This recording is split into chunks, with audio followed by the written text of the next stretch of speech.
Assalamualaikum warahmatullahi wabarakatuh. Hai anak-anak, bagaimana kabar semuanya? Selamat datang kembali di video pembelajaran ilmu pengetahuan sosial. Pada hari ini kita akan belajar mengenai mobilitas sosial. Anak-anak, apakah ayahmu pernah pindah tugas ke wilayah lain karena pekerjaannya? Atau kakakmu yang dulu seorang pelajar kini sudah menjadi pengusaha? Nah, pertanyaan-pertanyaan itulah sebagai contoh dari mobilitas sosial. Lalu, mobilitas sosial itu apa sih? Mobilitas sosial itu berasal dari bahasa Latin, yaitu mobilis, yang artinya mudah dipindahkan atau bergerak dari satu tempat ke tempat lain.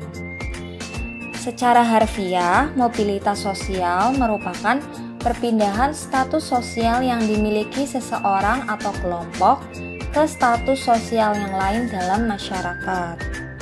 Nah, hasil perpindahan status sosialnya itu bisa menjadi lebih tinggi, lebih rendah, atau bahkan tetap sederajat. Kenapa hasil perpindahannya berbeda-beda? Karena mobilitas sosial terbagi menjadi beberapa bentuk. Nah, terjadinya bentuk-bentuk itu tidak terlepas dari adanya faktor pendorong dan penghambat yang perlu kita ketahui. Lalu, apa saja ya bentuk dan faktor mobilitas sosial? Pembagian bentuk mobilitas sosial didasarkan pada berpengaruh tidaknya hasil perpindahan status sosial yang dialami dengan derajat sosial yang dimiliki. Secara umum, bentuk mobilitas sosial dibedakan menjadi dua, yaitu ada mobilitas sosial vertikal dan ada mobilitas sosial horizontal. Yang pertama yaitu mobilitas sosial vertikal, merupakan perpindahan status sosial yang dialami seseorang atau kelompok orang pada lapisan sosial yang berbeda. Jadi, mobilitas sosial vertikal ini perpindahannya itu berada pada lapisan sosial yang berbeda atau tidak sederajat, atau kata lainnya itu menunjukkan posisi yang tidak setara. Bisa kedudukannya itu lebih tinggi atau lebih rendah dari posisi semula.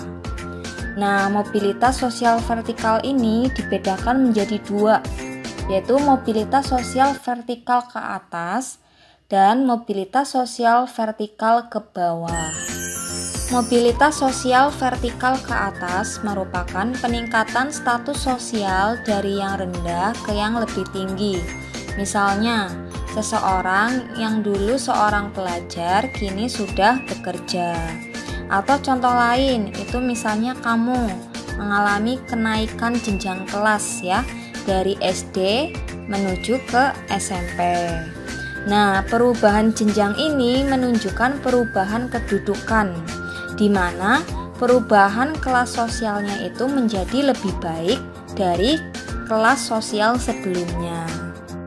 Yang kedua yaitu mobilitas sosial vertikal ke bawah, merupakan penurunan status sosial menjadi lebih rendah dari sebelumnya. Misalnya, karyawan yang ketahuan korupsi, kemudian dia dipecat dari pekerjaannya, lalu dipenjarakan. Atau contoh lain itu misalnya seorang karyawan yang memasuki masa pensiun, atau dia itu di PHK oleh perusahaan. Selanjutnya kita belajar mengenai mobilitas sosial horizontal, merupakan perpindahan status sosial seseorang atau sekelompok orang dalam lapisan sosial yang sama. Jadi yang namanya mobilitas sosial horizontal ini tidak menyebabkan seseorang itu menjadi lebih tinggi atau lebih rendah. Pergeseran ini dapat terjadi karena suatu keadaan. Jadi sifatnya itu sederajat atau dalam strata yang sama. Nah, mobilitas sosial horizontal ini dibedakan menjadi dua, yaitu mobilitas antar wilayah dan mobilitas antar generasi. Mobilitas antar wilayah merupakan proses perpindahan status seseorang atau sekelompok orang dari satu wilayah ke wilayah lain yang disebabkan oleh faktor ideologi, politik, ekonomi maupun sosial budaya. Contohnya, seorang buruh tani di musim kemarau pindah menjadi buruh bangunan karena tidak ada lagi pekerjaan yang bisa dilakukan di wilayahnya. Nah, ini tidak terjadi penurunan maupun peningkatan status sosial. Dia tetap menjadi seorang buruh. Awalnya dia jadi buruh tani, kemudian dia pindah menjadi buruh bangunan. Dan itu status sosialnya sama ya, hanya berbeda jenis pekerjaannya saja. Contoh lain itu misalnya, kamu itu telah lama bekerja menjadi staf akuntan di perusahaan konstruksi di Jakarta misalnya. Kemudian setelah beberapa tahun, kamu dipindah tugaskan menjadi staf akuntan di kota Yogyakarta. Nah, itu kan sama-sama menduduki posisi yang sama ya. Jadi itu merupakan mobilitas sosial horizontal. Dia masih menjadi staf akuntan, cuman yang beda itu wilayahnya saja, dari yang di Jakarta kemudian pindah di Yogyakarta. Mobilitas sosial horizontal yang kedua yaitu ada mobilitas antar generasi. Merupakan proses perpindahan status atau kedudukan yang terjadi dalam dua generasi atau lebih.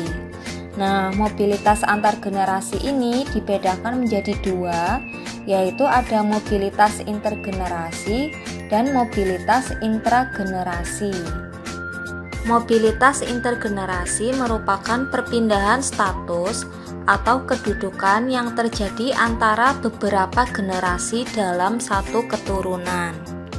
Mobilitas ini dibedakan menjadi dua, yaitu mobilitas intergenerasi naik dan mobilitas intergenerasi turun. Nah, anak-anak, ini adalah contoh dari mobilitas intergenerasi. Dari skema di atas dapat dilihat ya, adanya perubahan status dalam satu generasi. Pada gambar yang sebelah kiri terlihat adanya kenaikan kedudukan dari generasinya kakek sampai generasinya anak. Namun di gambar yang sebelah kanan terlihat adanya penurunan kedudukan dalam satu generasi, yang mana mobilitas ini dinamakan mobilitas sosial intergenerasi menurun. Berikutnya yaitu mobilitas intragenerasi, merupakan perpindahan status sosial yang terjadi dalam satu generasi yang sama. Dalam mobilitas ini juga terjadi gerak naik dan turun. Nah, ini adalah contoh dari mobilitas sosial intergenerasi naik ya, yaitu seorang petani ya, ayah memiliki 3 orang anak yang memiliki pekerjaan sebagai berikut. Anak pertama bekerja sebagai petani, anak kedua bekerja sebagai pedagang, dan anak ketiga bekerja sebagai wirausahawan yang sukses. Karena tingkat ekonominya lebih baik, maka anak ketiga tersebut mampu memberi modal kepada kedua kakaknya untuk membuka usaha tertentu. Mereka berdua akhirnya mampu meningkatkan taraf kehidupan masing-masing. Jadi, dalam satu generasi ini terjadi kenaikan status sosial, makanya disebut dengan mobilitas intragenerasi naik. Selanjutnya kita belajar mengenai faktor pendorong mobilitas sosial. Yang pertama yaitu faktor struktural. Faktor ini berkaitan dengan kesempatan seseorang untuk menempati sebuah kedudukan serta kemudahan untuk memperolehnya. Jadi, faktor struktural ini dipengaruhi adanya kesempatan mengisi kedudukan yang lebih tinggi dalam struktur sosial, misalnya dalam pemerintahan atau dalam perusahaan. Contohnya yaitu adanya kesempatan mengisi atau menempati kedudukan yang lebih tinggi dalam masyarakat, seperti proses pemilihan kepala desa. Jadi yang awalnya kita hanya warga biasa, kita mempunyai kesempatan untuk mendapat kedudukan sebagai kepala desa. Nah, ini merupakan faktor struktural. Yang kedua yaitu faktor individu. Faktor ini berkaitan dengan kualitas individu, misalnya dari segi sikap, pengetahuan, atau keterampilan. Misalnya, seseorang itu tidak puas dengan status sosial yang diwariskan, sehingga ia berusaha untuk mencapai status sosial yang lebih tinggi. Namun, caranya dia harus berpendidikan terlebih dahulu agar menjadi individu yang berkualitas. Jadi, faktor dari diri kita sendiri ya, dalam diri kita. Yang ketiga yaitu faktor ekonomi. Faktor ekonomi dapat mendorong seseorang itu melakukan mobilitas sosial. Jika kondisi ekonominya baik, maka akan memudahkan seseorang untuk melakukan mobilitas sosial. Misalnya, untuk melakukan berbagai aktivitas seperti kegiatan usaha atau membiayai biaya pendidikan.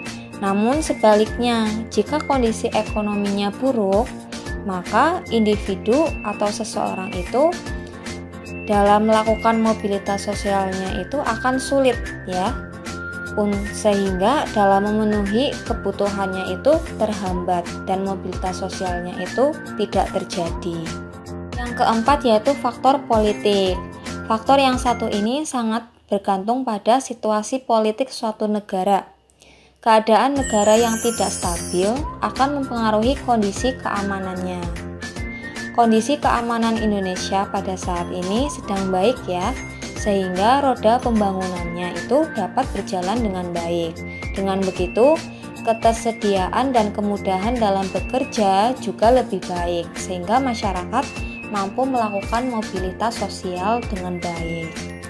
Yang kelima yaitu kependudukan. Jumlah penduduk di Indonesia dari tahun ke tahun selalu bertambah ya. Nah, pertambahan itu bisa mempersempit lahan pemukiman, bahkan meningkatkan kemiskinan.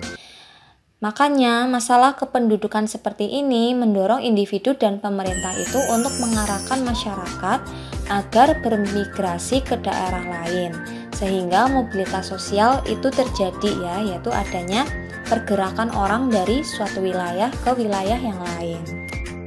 Yang terakhir yaitu mengenai faktor penghambat mobilitas sosial. Yang pertama yaitu faktor kemiskinan. Masyarakat yang mengalami kemiskinan akan kesulitan untuk mencapai status sosial tertentu. Karena keterbatasan biaya membuat masyarakat miskin itu cenderung statis dan tidak mau mengubah status sosial mereka. Jadi tidak dapat dipungkiri ya kalau masyarakat miskin itu cenderung lebih sulit untuk melakukan mobilitas sosial. Hal ini disebabkan karena masyarakat miskin ini tidak memiliki modal untuk melakukan mobilitas sosial. Bingung ya, misalnya mau kemana-mana nggak punya uang atau mau merubah status pekerjaan atau ganti pekerjaan juga nggak punya modal, jadinya kan mobilitas sosialnya itu terhambat. Yang kedua yaitu faktor diskriminasi. Diskriminasi merupakan perbedaan perlakuan terhadap sesama karena alasan beda bangsa, suku, ras, agama, dan golongan.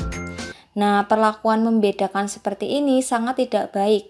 Selain dapat mengakibatkan konflik, juga dapat menghambat mobilitas sosial. Faktor yang terakhir yaitu perbedaan jenis kelamin.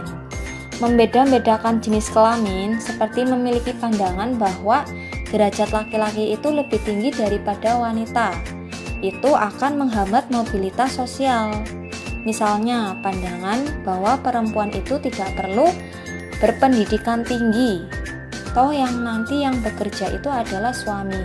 Nah, perilaku seperti itu dapat menghalangi prestasi dan kesempatan seseorang untuk melakukan mobilitas agar status sosialnya meningkat. Baik anak-anak, itulah materi mobilitas sosial pada hari ini. Apakah kalian sudah paham? Jika masih ada yang bingung, silahkan dipelajari kembali ya. Sampai di sini dulu materi IPS-nya. Sekian dari Ustazah. Wassalamualaikum warahmatullahi wabarakatuh.